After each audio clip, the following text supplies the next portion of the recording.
किसानों की उपज का सरकारी मूल्य दिलाने वाली धान अधिप्राप्ति व्यवस्था नावा बाजार के कंडा पैक्स में गंभीर आरोपों के बीच घिर गई है।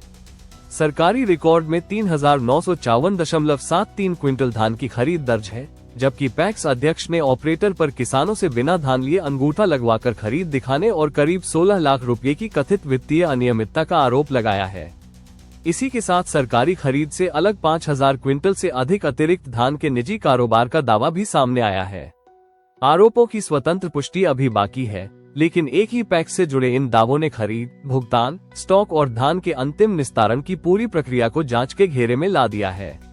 पैक्स अध्यक्ष प्रभुनारायण सिंह ने नावा बाजार थाने में दिए आवेदन में पैक्स ऑपरेटर राहुल कुमार गुप्ता पर आरोप लगाया है कि कुछ किसानों से वास्तविक धान लिए बिना उनका अंगूठा लगवाया गया और रिकॉर्ड में उनके नाम पर धान खरीद दर्ज कर दी गई।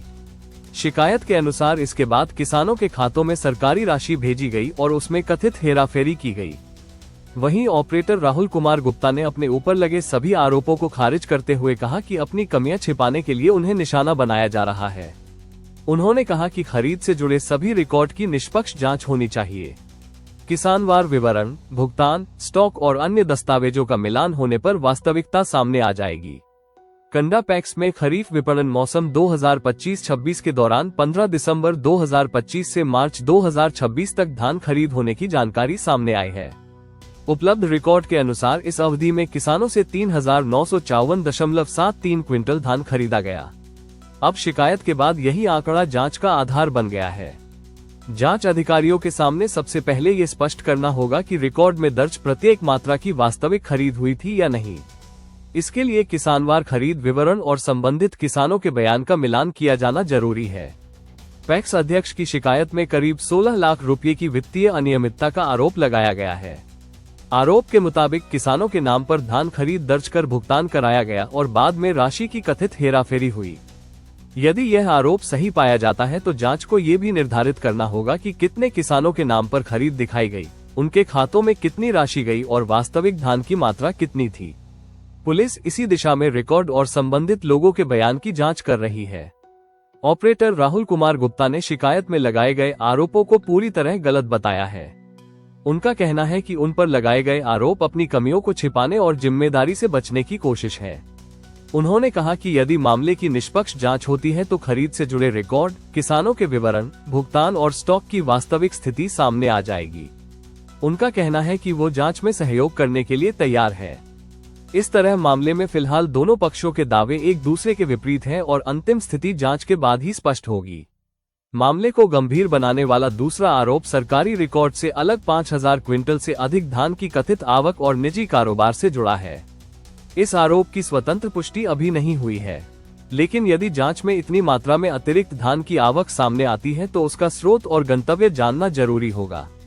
जांच में ये पता लगाया जा सकता है कि अतिरिक्त धान किससे खरीदा गया, किस वाहन से लाया गया, कहां रखा गया और किसे बेचा गया। इसके लिए परिवहन रिकॉर्ड, तौल पर्चियां, स्टॉक रजिस्टर और बिक्री से जुड़े दस्तावेज महत्वपूर्ण होंगे। कंडा पैक्स की भंडारण क्षमता बढ़ाने से जुड़े प्रस्ताव ने भी सवाल खड़े किए हैं।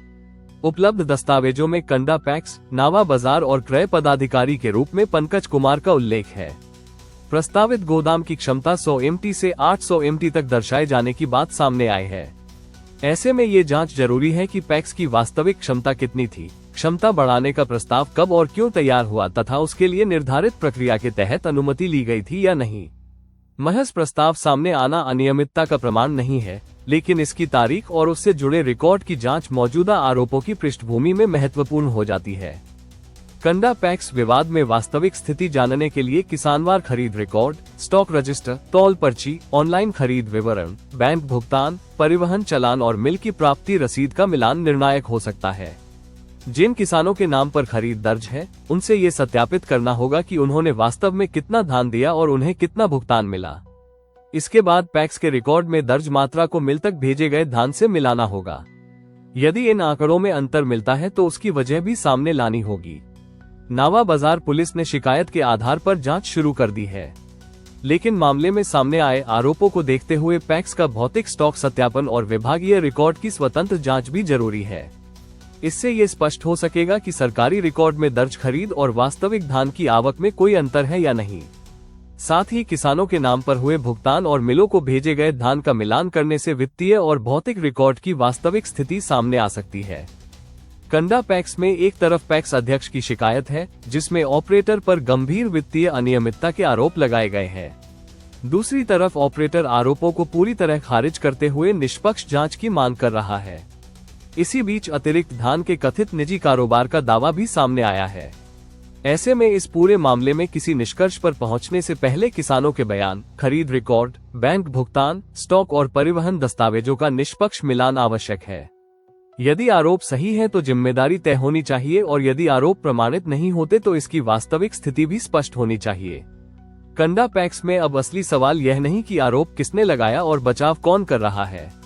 सवाल ये है कि रिकॉर्ड में दर्ज 3954.73 क्विंटल धान वास्तव में कितना खरीदा गया, 16 लाख रुपये की कथित अनियमितता का आधार क्या है और 5000 क्विंटल से अधिक अतिरिक्त धान के दावे की सच्चाई क्या है। इन सवालों का जवाब दस्तावेज और निष्पक्ष जांच ही दे सकती है।